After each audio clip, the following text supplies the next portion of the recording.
Hear ye, hear ye. Coming to you live, raw, and uncensored from Studio 107, welcome to the SOL Podcast.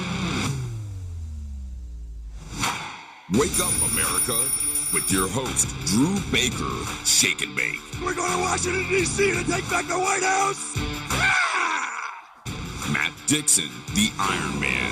When you're going through hell, keep going. And Kelsey Lee, Special K. I'm an extremely stable genius. A podcast dedicated to protecting your rights by exploring the law, politics, and current events. You have the right to remain silent and listen, or call in and become a part of the show. And now, here's your host, Shake and Bake.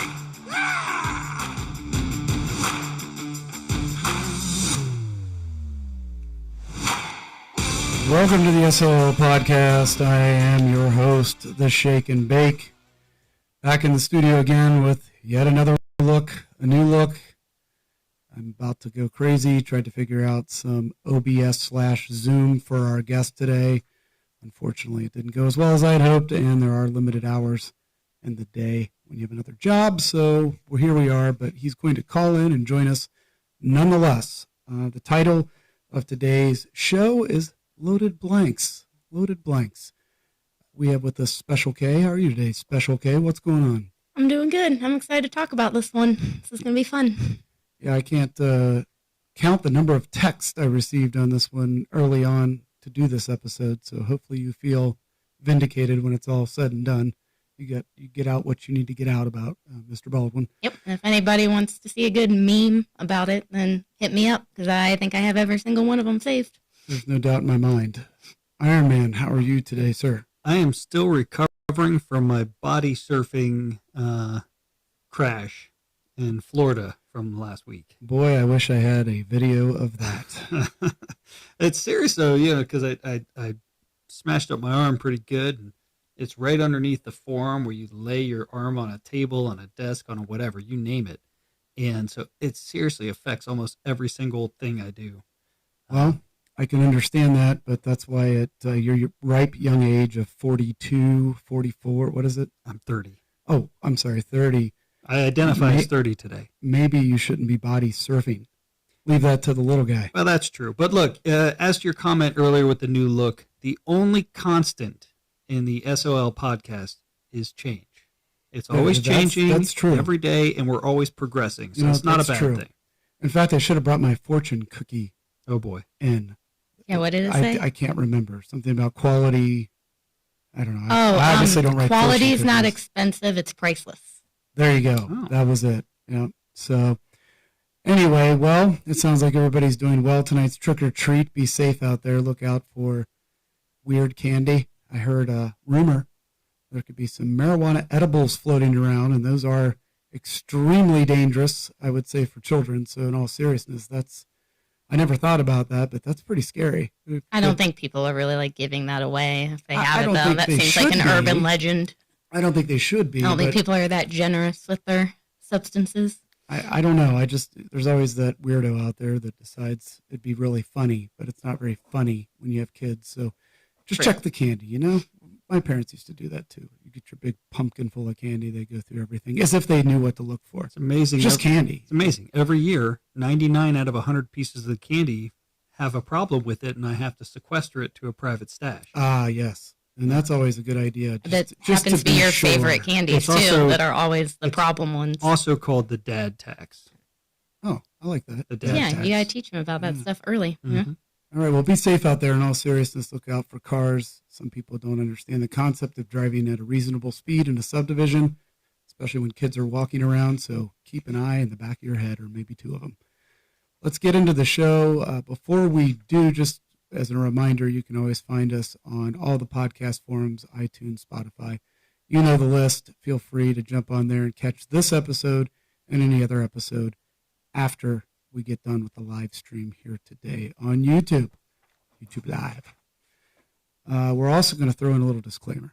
I think we need to do that. We got some legal topics to discuss today with an astute criminal defense lawyer here in Columbus, Ohio, Mr. Sean Dominy, who's going to join us via telephone pretty soon. I think he's on right now.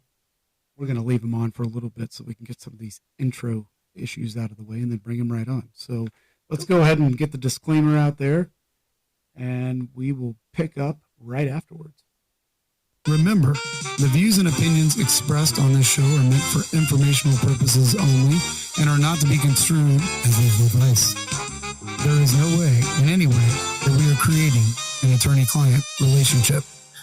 All right, there it is. All done with that. And I just happened to notice on studio, generally speaking, the dictation doesn't do a very good job. If you look at Mr. Dominy's last name, I don't believe that's how that's spelled. But nonetheless, we'll get him on in 2 seconds. So with that said, Kelsey, give me the intro. What's going on with this crazy Alec Baldwin issue and guns and playing cowboys and Indians out in the desert and all these different things we've heard? How much of this do you know to be true?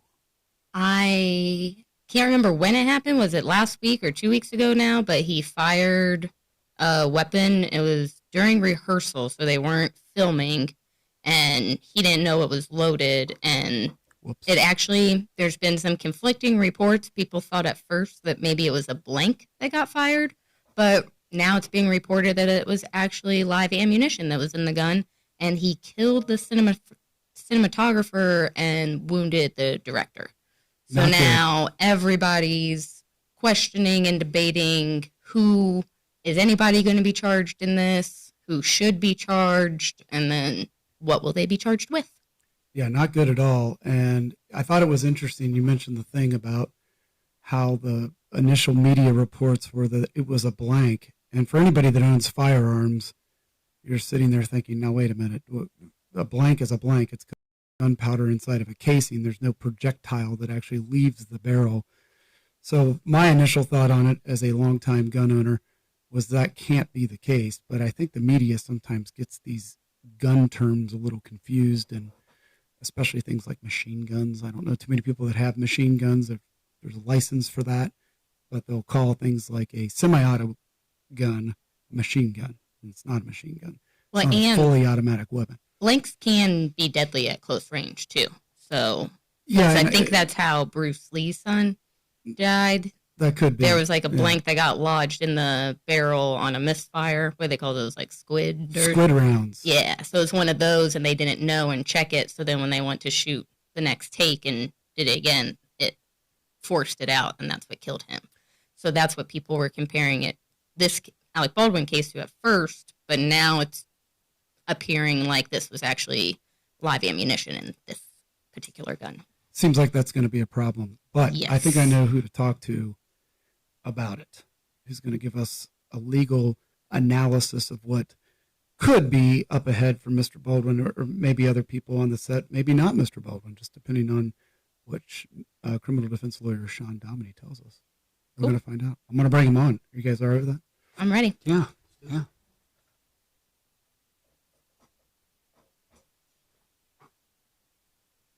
Hello? Hey, this is Sean Dominic. There he is.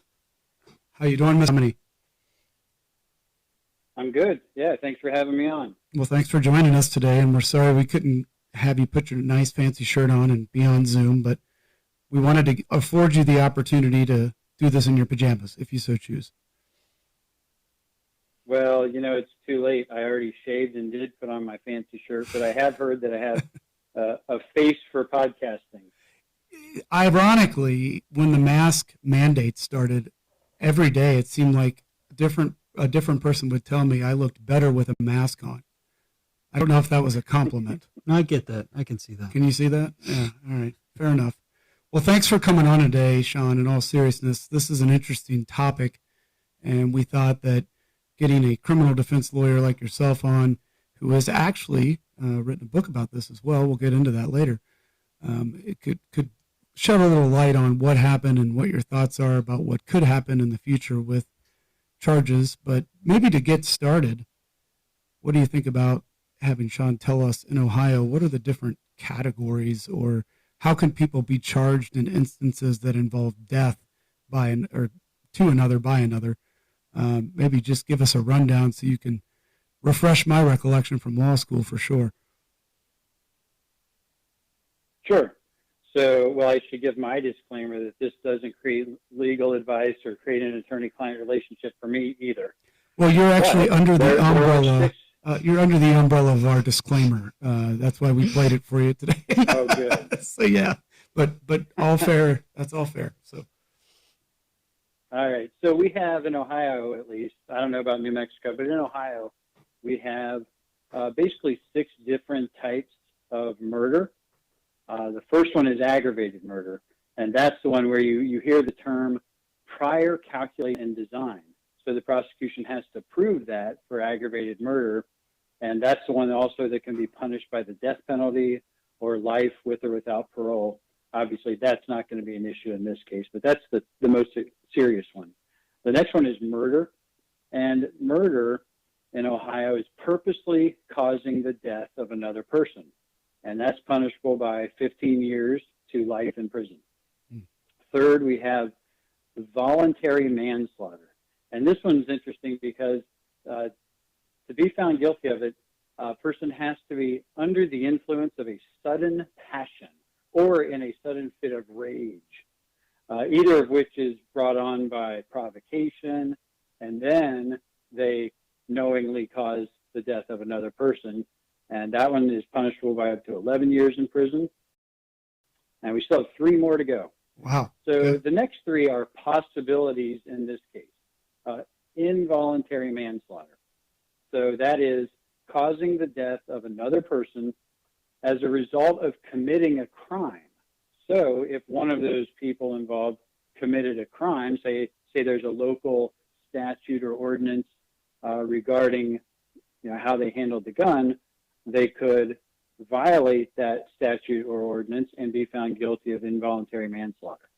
Interesting. Then we have the 2 most likely ones. Those are reckless homicide and negligent homicide.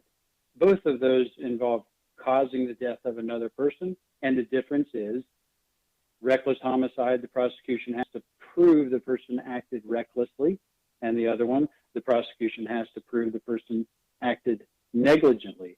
And there's a huge difference in Ohio as far as the punishments. Reckless homicide, a person can go to prison for 3 years. Negligent homicide, a person would go to a local jail for a maximum of 6 months. What's the difference between reckless and negligent?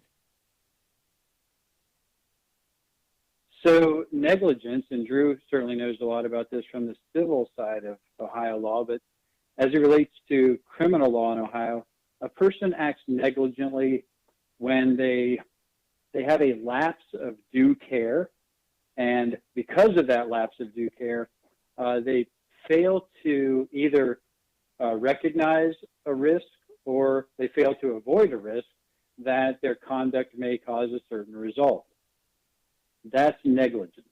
Recklessness is a little more serious, and that is the person has to have what the law calls heedless indifference to the consequences. And so they disregard a substantial risk that their conduct will likely cause a certain result. So that's basically saying, I know that the gun might be loaded, and I really don't care. And I know that death or serious physical harm could result, but I don't care. I'm just going forward anyway. So what I think of those 2, just in my mind, a negligent activity might be driving down the road, not paying close attention, obviously not on purpose, but just not paying close attention, accidentally striking another person, and it ends up that they die from that collision. Or on the other side with recklessness, I think of somebody that knows the dangers of being in a car intoxicated, goes anyway to the bar, gets intoxicated, drives their car back to their house, and then hits someone else with reckless disregard of the fact that could happen and that person dies. Are those 2 examples in line with what you just described? Yeah, Joe, I think they are. Of course, once you involve alcohol or drugs, then you have a whole separate category because you've got operating a vehicle under the influence, which incidentally doesn't even require a certain state of mind. If you do that, it doesn't matter if you were reckless or negligent, you're just guilty. But maybe a slightly different example would be, a person is driving down the road and they go to change the volume on their music and they go a little bit outside of their lane and they hit the car next to them. That would be negligent. Okay. But if that same person is driving down the road at 110 miles per hour, weaving in and out of traffic, then you're probably talking about recklessness there. Okay. That's a good example. Thank you. That is, yeah. Well, well, then real fast, are those terms specific to the state of Ohio? Because I'm a lawyer. I got my law degree just by watching every episode of Law and Order. definitely the best way. And I hear them use the terms a lot, like murder one, murder two.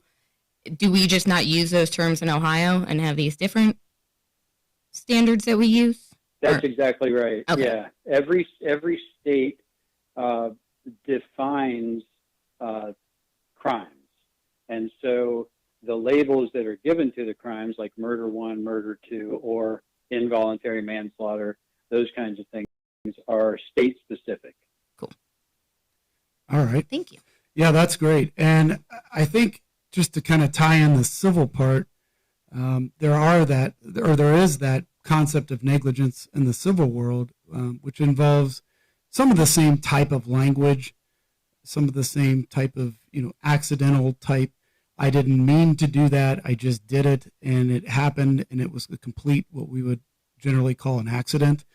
But with that said, I think the difference being probably the most relevant difference is the burden of proof. And in a criminal case, Sean would agree with me, and I think that it's beyond a reasonable doubt, which is a very high standard for the state to prove, whereas in a civil case, it's more likely than not. So you've got a lower standard of proof, and we can get into some of the specifics of the Baldwin matter, but I will already put on the record, I have a pretty good feeling that somebody's going to spend a lot of money to resolve or compensate the family of the person who was killed here, because regardless of the outcome of the facts, I still think it'll be pretty easy to show that it's more likely than not that somebody screwed up. Otherwise, these things don't happen. Well, and live ammunition's never supposed to be on a movie set, period. So the fact that it's now come out it wasn't a blank and it was a live round, that opens up a whole nother can of worms on how that ended up happening. That's right. Well, let's talk about the person that pulled the trigger. Let's start there. That was Mr. Baldwin. I know we had a little bit of pre-show discussion yesterday, Sean, about this, but what are your thoughts criminally related to Mr. Baldwin's role in this, whatever that was? We'll just assume for the sake of argument here that it was nothing more than he was handed the gun and pulled the trigger, thinking that what was in there was a blank round. But what are your thoughts? I don't think Baldwin has much to worry about. I mean, the prosecution would have to prove that there was a risk, that he was aware of a risk that that gun may have had a live round in it.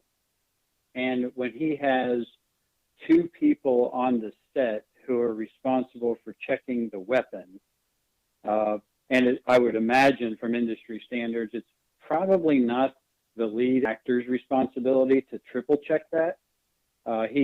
He didn't fail to exercise due care. Right. And what I had said yesterday, Matt, I'm curious if you think this is a long shot, because I certainly do. But in the event they were out in the desert shooting rounds, live rounds, target practicing in between different scenes, which that's come out that may or may not have happened. I don't believe everything I hear, but let's just say for the sake of argument that they were out kind of having a shooting range per se out in the desert, and they were using these firearms that were supposed to be prop guns, and they came back and, Mr. Baldwin's handed the same gun that he was just not more than an hour before target shooting with live rounds. And I think if I was really stretching it, I'd try to put some liability on him, knowing that that was the same firearm he had shot with an hour before and was using live rounds. Like, should he have checked? I think that does possibly impose a little greater duty. I'd agree with that. I mean, essentially, use a reasonableness standard if you would, just to say, if you were just out shooting that firearm, by the way, I know it's semantics, but a lot of people refer to a gun as a weapon. It is not a weapon until you use it as such. It is a firearm.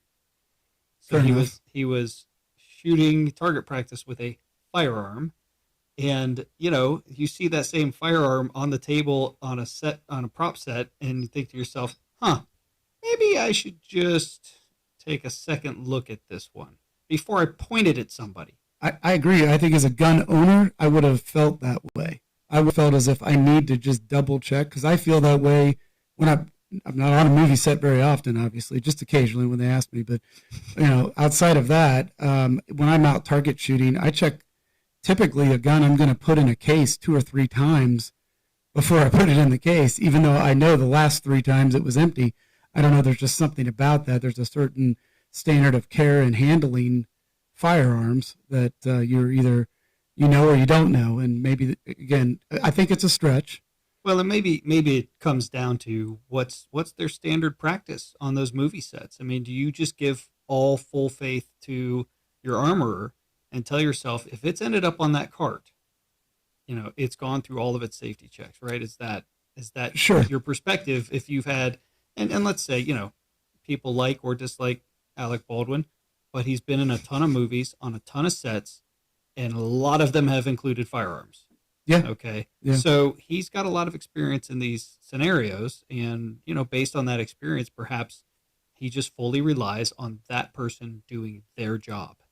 Yeah, and I think that we do that in many of negligence cases, especially cases like slip and fall cases, where we look to see has the proper protocols or company standards that they've put in place within their manuals. We generally, in discovery, will request the manuals to see, are they following their procedures on slip and fall matters? And if they are, typically, they have some protections there. But if they're not, and they put it in writing, so I'm assuming the industry has a similar setup where there's a certain protocol that they must follow when they're dealing with firearms or dealing with maybe stunt individuals that are using actual fire to simulate different things. And yeah, so I would agree with that. But as you mentioned earlier, as responsible firearm owners, if you and I are out target shooting, when I hand you a firearm that I was just handling, I'll open the action,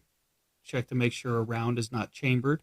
I'll hand it to you in a very special way, covering the trigger so that you can't put your finger on the trigger when I hand it to you. So we still do those checks even when we're not on a professional stage, on the set of a movie. But who knows? Hopefully the facts will come out here at the end of the day, and we'll see all the different things that happened. Well, we're talking a lot about the industry standards, and we don't have to speculate because I actually went online and printed them out. So I can tell you right here from their website. And this was last revised in 2003. So this is what the rules were pretty current when this happened the other day. This is not updated to reflect new practices after the tragedy. This is what it was. And there is, so basically, if you are anybody on the set who is going to be handling this firearm, you do have to take a firearm safety course. And anybody that has taken Firearm Safety 101 knows that the first thing that you learn is how to check to make sure the gun isn't loaded. I would actually say 101 is don't point the gun at someone else and always pretend in your mind, regardless, that it is loaded, until even you've if it's checked. not. Yes. Would you agree, Matt? Yeah. That should have been number one. Every single time. Yeah. So if you're an actor or a crew member, anybody who that gun passes through your hands at any point, you are expected to know at bare minimum basic gun safety courses. And the prop master, they have to have their own personal qualifications for handling whatever type of firearms being used, type of ammo, like blanks or the dummy bullets, whatever it is. They have to be expert qualified in that field, and they have to be able to demonstrate prior knowledge of how to handle the ammunition and the firearm, And when you're loading the firearm, the actor is included in the group of people that is supposed to be standing there watching it get loaded. So they are not responsible personally for, I guess, opening up again and double checking, but they are supposed to be there to watch the prop master do it. And that's how they're supposed to ensure that it's safe. All right. Well, then that takes us back to Sean to ask him what are his thoughts on the crew, which would include the prop master and what was the other person called? The armorer. And if you're specifically the gun person, you're called an armorer. Okay. And then also the actors too. All of those people have to be a part of that process. All right. Well, Sean, what are your thoughts on potential criminal charges for those individuals? Well, I think for the armorer, there's certain criminal liability, whether it's going to be recklessness or negligence. I think negligence would be just based on the facts that we know so far, and of course, but negligence seems fairly easy to prove. I mean, when you talk about exercising due care, well, when you're the person who specifically has the job of armorer, exercising due care definitely includes making sure the gun doesn't have a live round in it. And so I think negligence would be pretty easy to prove. Now, recklessness, the prosecution would have to prove that the armorer just was indifferent to the consequences, or indifferent to the circumstances. Like, yeah, maybe it's loaded, maybe it's not, I don't care. That's tougher to prove. I wonder if they had the ammunition. Homicide. I wonder if the ammunition was stored together, if that would be enough to get to that next level from just being negligent. If they had stored the live ammo in the same location as the blanks. Wait, sorry, I forgot one of the regulations, and the very first thing on this safety bulletin is that live ammunition is never to be used or brought onto any studio lot or stage. So it shouldn't even be stored together because you're not allowed to have live ammunition. But it had to be somewhere if they, in fact, were having a shooting range outside the set. So wouldn't that make it maybe reckless? Would that bump? And this question's to Sean. Would that bump it up to reckless because you're breaking the number one safety regulation for the industry by bringing that live ammo onto the set in the first place? It sure makes a stronger case for the prosecutor, particularly if the armorer was part of the target shooting or at least knew about the target shooting. And if that had taken place with this particular firearm, I think now you're getting closer to the prosecutor being able to prove recklessness. Yeah, I agree. So then if you are a producer on this movie who has hired people who don't meet the industry requirements of being experts in their field, is there any sort of criminal or civil liability for the producers that we're trying to save money by hiring non-experts? Absolutely, on the civil side. I mean, you're going to have negligent hiring. So you haven't done your background checks on these individuals to ensure that they have a clean work history or they've got the right credentials. And we look at that all the time in civil cases to see if the person that was hired was a person that should have been hired in the first place. In fact, we've had some rideshare cases, for example, no companies named in particular, but some rideshare cases where some of the individuals were allegedly vetted. And in essence, they really weren't, because after the fact and digging into it, they should have never been driving the cars because of some bad stuff that had happened in the past. And that stuff comes up in that instance and in many other instances. So on the civil side, I would say here, if the producer did not properly vet the individuals that were in charge of the firearms, and there had been prior instances of malfeasance, which in this case, I think there was. From what we've heard thus far, the guy who allegedly handed Alec Baldwin the gun was fired from a movie set a couple of years ago because the Right. firearms were being discharged negligently. So Yeah. he has a And that changes a lot of things because now you've brought in other pockets that compensation can be paid from, because now it's not just about maybe the insurance that the armorer had. It may now be the armorer and the production company and whoever pays for the movies. I don't know the industry well enough to say, but I think that fact in and of itself, I would definitely add a count in the complaint for negligent hiring. So could that be criminal as well, or is that just a civil charge?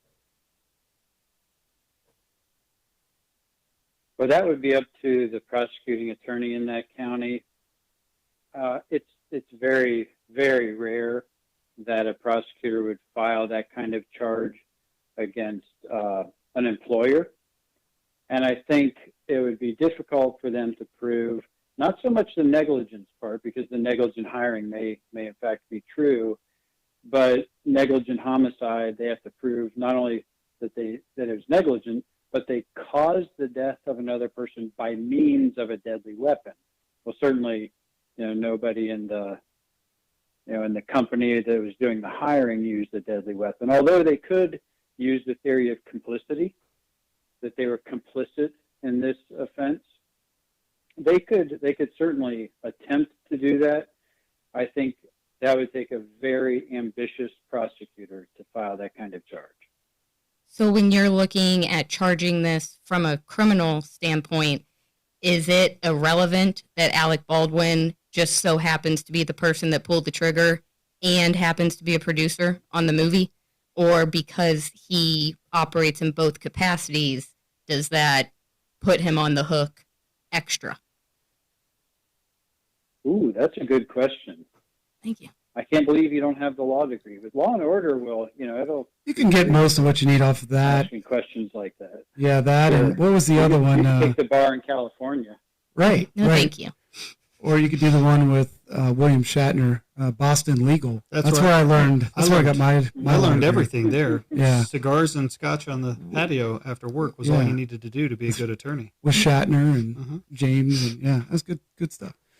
Yeah, no, that does. I mean, it also adds into the civil part of this that what I thought of when you were describing that is if the producer was actually out in the desert too and knew that those types of activities aren't really part of the protocol and clearly add an element of danger to this, that's makes them even more culpable from a civil standpoint, I think. Yeah, because I'm sure there's multiple producers, so maybe the other ones would only be able to be charged civilly. But since Alec Baldwin's in the unique position where he is the one that brought about the death of this woman, would he be able to be criminally charged as a producer? Be interesting to see how that plays out. Well, Know your rights. That really is a great question. And I wasn't aware that he was one of the producers. Yeah. And that does change the evaluation some. I think, from the prosecutor's standpoint, now they can say, well, we can't prove his negligence by failing to check the firearm because that's really not his job.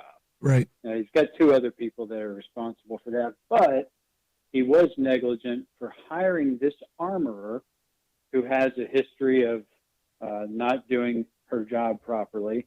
And he also, if it's true, participated in this target shooting with that particular firearm. And then, knowing those things, he still didn't check it. Right. That's negligent.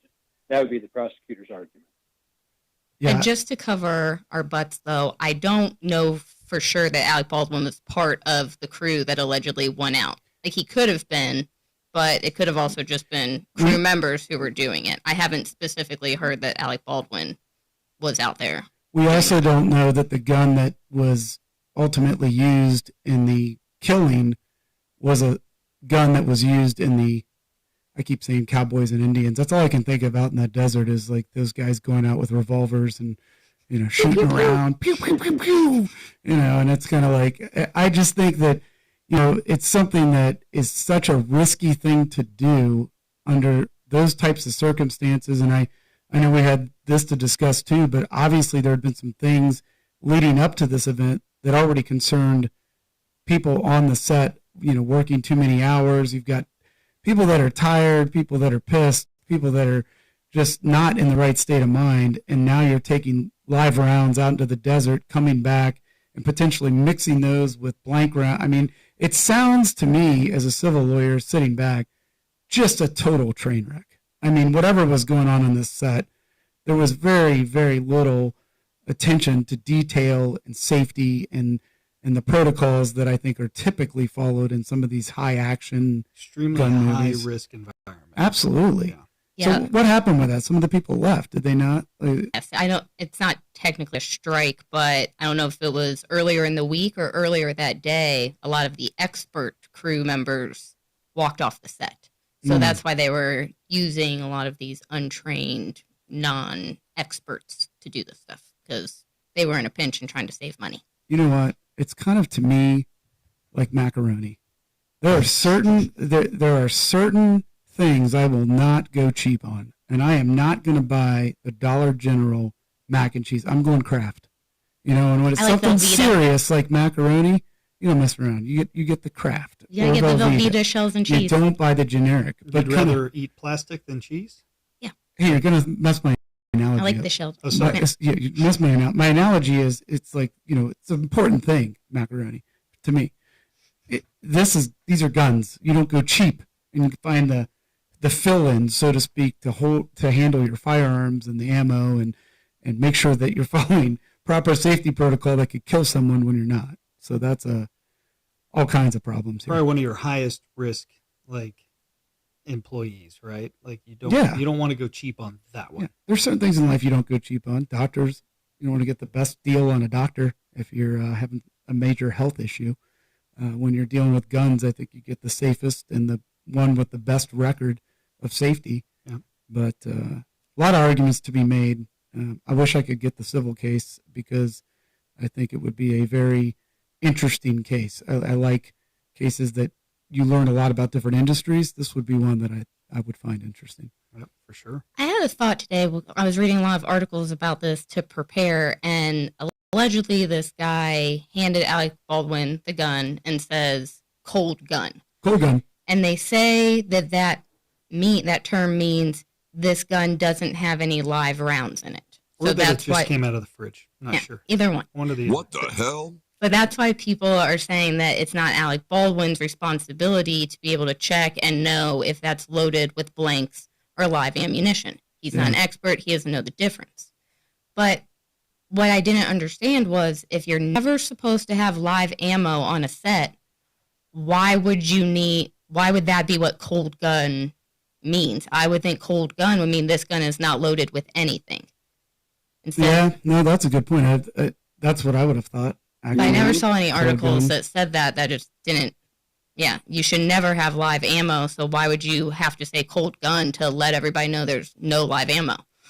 Not to get too in the weeds, too. I'm curious. Was this a revolver, or was this a semi-automatic? I'm assuming it's a Western, so it had to be some form of. I think it was like a Smith & Wesson revolver. I forget the caliber or whatever. It wasn't. I don't think it's 38. I'm confident that on 90% of the news reports, it is a fully automatic machine gun, AR-15 style assault weapon with a bazooka launcher. Absolutely had to be an AR-15. It couldn't have been anything else. That's right.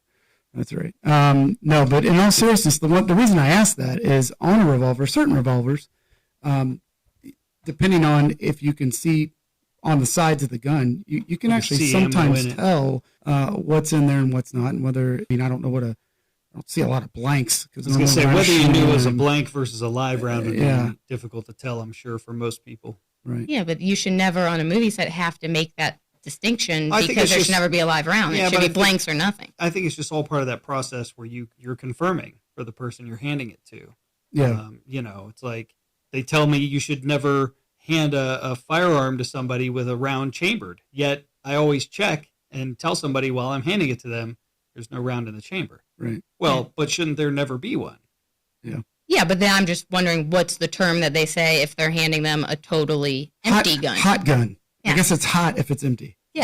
See, that just doesn't make sense. So I don't know. Maybe it's an industry standard term, but I would think hot gun would mean this is loaded with blanks, and cold gun would mean this has nothing in it. There should never be a term to even distinguish live ammunition, because it shouldn't theoretically be there. Sean, should we be taking bets on who's going to jail here? Yes. Or if anybody's going to jail? I bet Vegas already has the odds. They're probably doing, what are they, prop bets? You know what that reminds me of? Prop guns, and prop bets? I can't believe you didn't go to law school, because it sounds like a few good men, and Colonel Jessup says, well, I ordered them not to touch Santiago, and then I ordered Santiago off the base. And, Kathy's like, well, why did you have to order him off the base? If he was safe, you always follow orders. Yeah. No, you're exactly right. Why do you have to say cold gun if there's never a loaded gun on the set? Yeah. Yeah. And I mean, it's hard. Another argument I've heard, and again, not being part of the industry always, I mean, I'm always getting the calls about it. I just don't have the time to be in a lot of these movies. But with that said, one of the things that's come across to me is that there's an argument they should have pointed the gun at no one, and then they can edit the film later to have the person in the next scene, or somehow, I mean, we've got some pretty sophisticated editing tools that were very inexpensive here. I can't imagine what they have in the movie world. It doesn't seem like it would be that difficult to do these movies without ever really having to point a gun at anyone. I mean, if there's another way to do it, then that is another argument from the civil side that it's not reasonable to do it this way, that there should be, or there is an implied duty that you never point a gun at anyone. And with all the sophisticated editing software, they could easily put this movie together without ever taking that chance. So it's another way to look at it, I guess. Well, hey, Sean, does that affect the criminal liability that Alec Baldwin was not filming a scene, that apparently it was between takes? I don't even think that they were rehearsing one. What I read today was he was just sitting there practicing his cross draw to kind of like get ready for the scene, but they weren't filming anything. So he just took it out and pointed it and pulled the trigger. Would that make it different as opposed to if he was actually filming the scene? I don't think so. I think it might if he were just messing around between scenes, but if we didn't have the assistant director saying cold gun. Yeah. So if he just grabbed the firearm off the cart and said, it's like, I'm practicing my quick draw here, and bam. Come on, man. Then I think he's got some trouble. But here, at least as we have read, he might not be filming a scene at the time, but I think they must have said cold gun because they knew he was going to use it. He picked it up after hearing cold gun. Yeah, I don't think the fact that they weren't actually running the camera at the time would be an important distinction. Yep. Well, I think we've done a thorough analysis of this situation. In fact, I'm guessing the prosecutor will be calling Sean for sure, but maybe me. Listening to this podcast. Maybe listening to this podcast to decide how to handle this controversial situation. Good news, though, I did hear they found Mr. Baldwin. There was a rumor he was gone, MIA. They couldn't find him, but that's what they said at the press conference yesterday. The sheriff or whatever police department it was, they said they didn't know where he was. Did he finally move to Canada, maybe? No, he's back on the East Coast. Oh. I don't know, and I will say I'm not a huge fan of him. Just in general, he doesn't seem like maybe the nicest fella. What do you mean? I don't know. Just some things I've heard. But regardless, this is a terrible, terrible situation for anyone that finds himself accidentally hurting another. And I'm sure Sean has many, many more examples than I do. But when I did some criminal defense work early on, they were some of the saddest cases because it's a lose-lose for everybody involved. And the person if it's truly negligent and they didn't do something or completely disregard what they should have done, it's just terrible because, I almost feel like you can speak more to this than I can, Sean, but I feel like the prosecutor feels obligated to do something, yet on the other hand, they know this person is dying inside because they accidentally killed a person. And it's just, the whole thing is ugly. and it's a terrible thing to have to watch somebody go through. So I can only imagine what it must feel like. So our thoughts and prayers go out to his family nonetheless. I mean, like him or don't like him, this is just, nobody deserves to have that on their conscience the rest of their life. I don't think so. Agreed. Yep, agreed. All right. Well, I hear the clock ticking. It's time to go trick-or-treating. It is. There it is. I hear it. Sean, what's your Halloween costume going to be? You know, I haven't decided to leave it open to the last minute so I can be really spontaneous with it. Nice. I like that idea. I definitely Keep 'em like that guessing. idea. Yeah, for sure. Well, Sean, if you could give us your credentials, because I didn't follow the outline very well, and I missed that part early on. But if you want to tell us a little bit about your firm and how people can find you. Oh, sure. Well, I've been playing drums since I was 10. I played in several cover bands. Are those not the credentials you wanted? No, but I can actually, They're perfect. I can attest to that. He's being 1,000% honest on that, and he's quite the drummer. Are you still, is Just Us still around? I can't remember if you were in Just Us or not. I was in the band Just Us, which for those who are wondering about that, it was a band of people from the courthouse. So there were a couple judges, a couple defense attorneys, a bailiff, the jury commissioner. Yeah, pretty clever, huh? Yeah, excellent name. That was awesome. No, one of the judges, Paul Herbert, moved to Florida, and things just kind of fizzled out. So we're not playing any longer. But as far as professional credentials, I've been practicing since 1997.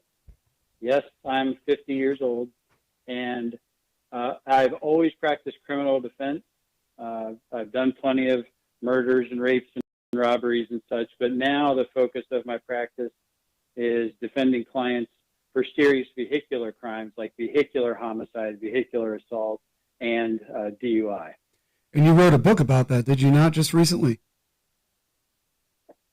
Actually, all three of the above. Yeah, two came out this year, the Ohio Vehicular Homicide Guide and the Ohio Vehicular Assault Guide, and I have an older one about OVI, and just finished the term as the president of the Ohio Association of Criminal Defense Lawyers. Well, I'll also say this, since nobody got to enjoy Sean being on via Zoom today, he, I guess, has been practicing. The year he started practicing is when I graduated high school, but the guy looks younger than me. So I know that you'll have to just take my word for it since we don't have you on Zoom, but the guy looks pretty young. You'd never guess. I can attest to that. I saw your photo on the back cover of your book. Yeah. I'll second that. Yeah. Well, thank you. Well, the secret to that is having a cheat day in your diet. That's right. We talked about that yesterday. If you ever check out Sean's Facebook, he posts some of the most delicious looking desserts that must have 5,000 calories per bite. But they do, I mean, they just, every time I try not to look at his page, to be honest, because I generally end up going to get ice cream shortly thereafter. So, but it is true. He ascribes to this, this diet of Saturday's a cheat day and you eat what you want. We were talking yesterday. I do the same thing. And I just kind of, one day a week, I eat really bad and I don't care. But the rest of the time I try to eat good. And he informed me that medically that's actually the right way to do it, because something about sugar balance, right, John? And insulin and regulating your insulin production. But, you know, even though I'm a jury doctor, I can't give any medical advice. Oh, I don't even have a disclaimer for that. Did you make one earlier today, Matt, for the no medical disclaimer? I never thought we would ever need one. That's fair. That's fair. Yeah.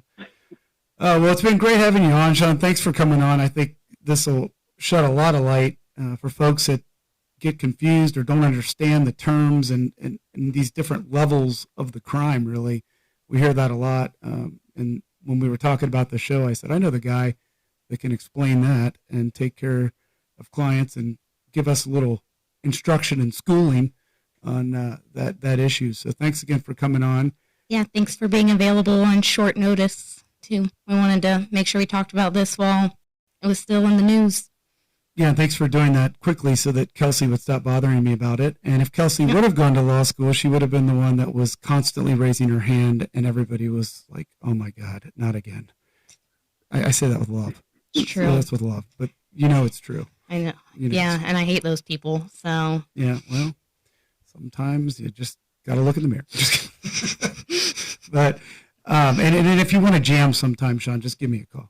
I still Me like too. it. I play the recorder, by the way. Yeah, So Kelsey plays the recorder. I play the guitar, and Matt, well, I'm a mean kazoo artist. yeah, Matt can sing for Master us. of distraction. that's right, master of distraction. He could distract us the whole time we were trying to practice. So, all right, well, good talking to you. And this has been the SOL podcast. Check us out on all those podcast forms that we discussed earlier, and please hit the subscribe button on YouTube if you get a chance. We're merging from audio to audio and video. I don't know what's next. What do you do after audio and video? Teleportation?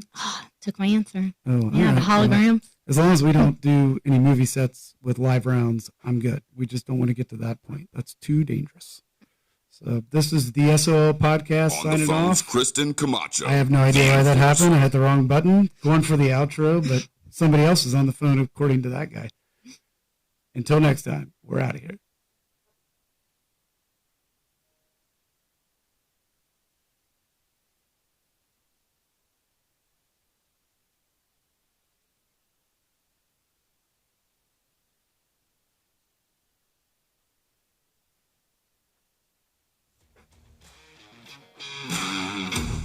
Thank you for listening to SOL.